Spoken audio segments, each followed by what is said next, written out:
गुरुर्ब्रह्मा गुरुविष्णु गुरुदेवो महेश्वर गुरु साक्षात् परिब्रह्म तस्मै श्री गुरुवे नमः। ध्यानमूलं गुरुमूर्ति पूजामूलं गुरुपद्म मंत्रमूलं गुरुवाक्यम मोक्षमूलं गुरुकृपा। तो प्रभुनी जैने पड़ी ए पहुँचा गुरु ने द्वार वचन मां विश्वास राखी अरजी छोड़ी अवरनियास सदगुरु महाराजनी। આજનો પવિત્ર પ્રસંગ લીંચ ગામની આ પવિત્ર ધરા એમાંય પ્રવંદનીય પૂજ્ય બાબુરામજી મહારાજના નામ સ્મરણ નિમિત્તે પૂજ્ય પ્રવીણરામ મહારાજ, રાજુરામ મહારાજ, ગજરાબા મહારાજ અને એમના સમગ્ર પરિવારે મળી આવો એક સુંદર યોગ હંસા સંતોનો દર્શન દેવોને દુર્લભ દર્શનથી પ્રભુ પ્રસન્ન થાય સાહેલી ઘેર સંત પધાર્યા એલાવા તત્વ હવે તો મહાપુરુષોના આપણને દર્શન કરાવ્યા, પોતાના દ્વારે તેડ્યા. જ્યાં સંતનું પ્રાગટ્ય થાય એ ભૂમિ તીર્થ બની જાય. સ્વાતિમાન સંતમાં એટલો ફરક બા કે સ્વાતિ વર્ષે એટલે પાત્ર હોય ને એવું થાય.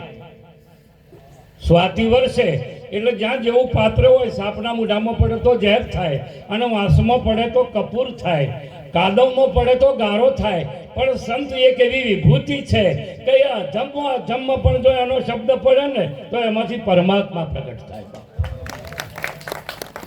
સંત અને સ્વાતિમાં આટલો ફરક છે.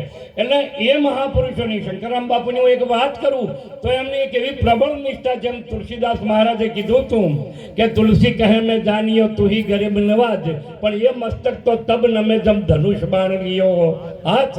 અમારા શંકરરામ મહારાજ જો નિરાંત બાપુની જય બોલાવો તો ખુશ થાય, પણ બીજા કોઈની જય બોલાવીને તો કે આ બધું કરવાનું ક્યાં આવે, નિરાંતમાં આ બધું નહીં આવતું.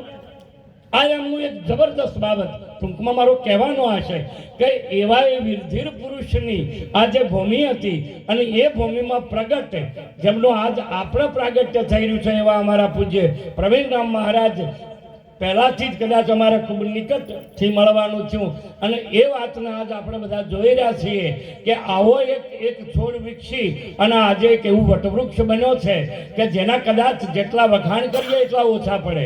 એના માટે કોઈ શબ્દો પણ ન હોય, પણ છતાંય પોતે એ વાતને કદાચ એ પણ વાણીના સુંદર વક્તા અને જ્ઞાની પણ સરસ, પણ છતાંય તમે જુઓ કે એ ભૂમિકાને એમણે કેવી તૈયાર કરી. સાથે આપણે રાજુભાઈની વાત કરો, કદાચ એક એવો સંગ, એવું વાતાવરણ, હું સંતની વાત એટલા માટે કરું કે વાતાવરણ બદલાય ને એટલે વ્યક્તિ બદલાઈ જાય.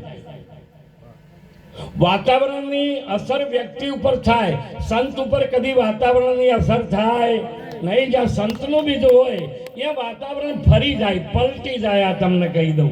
અને એ વાત આપણે રાજુરામ મહારાજમાં જોઈ કે ભલે ઓસ્ટ્રેલિયામાં જાય કે આપણા મહાપુરુષો. આપણા એક ટૂંકી વાત કહી અને પૂરી કરું. વિવેકાનંદજીએ જ્યારે યુએસએમાં પહેલી વખત એમનો પ્રવાસ થયો અને એ વખત કોઈ જાણતું જ નહોતું કે આ વસ્તુ શું છે.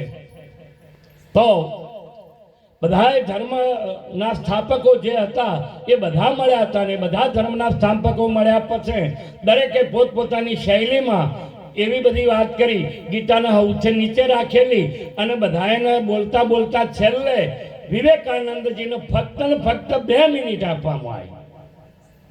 ફક્ત ને ફક્ત 2 મિનિટ. અને એમણે પહેલી શરૂઆત કરી.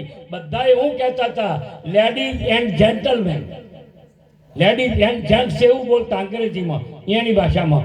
વિવેકાનંદજી જ્યારે ઊભા થયા ત્યારે એમણે પહેલા શબ્દોમાં એવું કીધું my dear brothers and my dear sisters. આ 2 શબ્દો એ છે ને આખી સભાનો વશ કરી દીધી. આ સંતની ભૂમિકા, આ સંતની વાત. એટલે સંતના ગુણ જેટલા ગાઈએ એટલા ઓછા આપણા જીવનમાં પગલું સંતનું પગ જો થાય. જ્યારે જ્યારે સંતનો પગ જેના જીવનમાં થઈ ગયો, એના જીવનમાં બદલાવ એવો આવ્યો કે આજે પણ એના વખાણ, આજે પણ એના ગુણગાન, આજે પણ એની જ વાતો ચાલે છે. એટલે આપણે નક્કી કરવાનું કે જો આપણા જીવનમાં સંતનો પગ આવ્યો હોય, આપણા જીવનમાં જો સંતની રજ ઉતરી હોય, તો મારે આ બધી બાબતો બની કે કેમ જો ના બની હોય તો એ ખામી આપણી છે. સંતોમાં કોઈ ખામી નથી, ગુરુમાં કોઈ દોષ હોય જ નહીં, ગુરુમાં કોઈ દોષ હોય જ નહીં. કારણ કે જ્યાં સુધી વ્યક્તિભાવ ન છૂટે ત્યાં સુધી સામાન્ય અને વિશેષ આ બે બાબતો આપણને દેખાવાની. અને એટલા આગળ સુંદર મહાપુરુષોએ વાત કરી કે ધ્યાન મૂલમ ગુરુમૂર્તિ. ગુરુમૂર્તિ એટલે આ શરીર નહીં. મારા મિયાચંદ મહારાજે સુંદર વાત કરી હતી. કારણ કે શરીર છે ને એ વધવા ઘટવા વાળું છે, વિકારોથી બનેલું છે, પણ છતાંય એને રત્ન પદાર્થ ત્યારે કહેવાય કે જ્યારે સંતની વાતમાં એ ગળી જાય. એટલે આપણે બધાએ સંતના રજમાં આપણે આળોટ્યા છીએ, સંતની રજમાં આપણે આળોટ્યા છીએ. અને હવે આપણું એક કર્તવ્ય, એક ફરજ, આપણી એક સ્થિતિ બની જાય કે આપણે કંઈક એવું જીવન જીવીએ કે ગુરુનો ઉમંગ, ગુરુનો ઉત્સાહ અને ગુરુનો મહિમા દિન પ્રતિદિન વધે અને આપણે એના સહભાગી બનીએ. એટલે જુઓ તમે અમારા મહારાજને, અમારા શંકરામ બાપુએ તો ઘણી બધી તકલીફો વેઠીને એમણે જે બગીચો તૈયાર કર્યો, એ બગીચાના આજ જે સિંચન કરી અને એવો સુંદર વટવૃક્ષ બનાવ્યું છે કે આપણે બધા એમાં આનંદ કરી રહ્યા છીએ.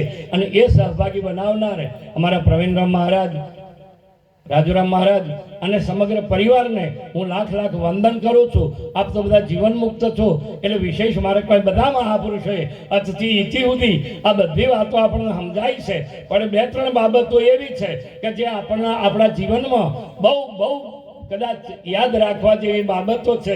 એક પહેલી વાત કે જો આપણને હજુ પણ કોઈ પણ પ્રકારની ભ્રાંતિ રહેતી હોય તો સહેલામાં સહેલો એક જ ઉપાય સદગુરુના સાનિધ્યમાં જઈ અને એની હાચી રજૂઆત કરી દેવી. જો કોઈ પણ છુપાઈને બેસીશું તો એ દુઃખ આપણને કાયમ રહેવાનું. બીજી એક વાત છે કે મારું એક પણ કાર્ય એવું ન થાય કે જેમાં મારે ગુરુને નીચે જોવાનું આવે. બસ આ એક વસ્તુ, આટલું જો જીવનમાં બની જાય તો જ્ઞાન તો છે જ, તમે તો છો જ, તમારા સિવાય બીજું કોઈ નથી. આવી સ્થિતિ તો ગુરુ મહારાજે તમને પ્રાપ્ત કરાવી જ છે. પણ એ સ્થિતિમાં રહી અને આપણું જીવન પસાર થાય અને ગુરુના આશીર્વાદ તો જ આપણા ઉપર ઉતરે.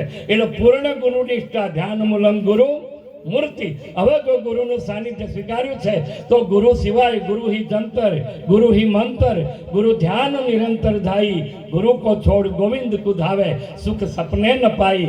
ગુરુને મળ્યા પછી ભગવાનને ખોળવાનો હોય નહીં. આ પ્રગટ એવું આજ જે જંગમનું તીરથ અને સગુણ બ્રહ્મ પરમાત્માને પોતાના દ્વારે તેડી પ્રવીણરામ મહારાજે આપણને પણ દર્શન કરાવ્યો. એટલે એ પરિવારને વંદન કરી વાતને પૂરી કરીએ. સદગુરુ મહારાજ.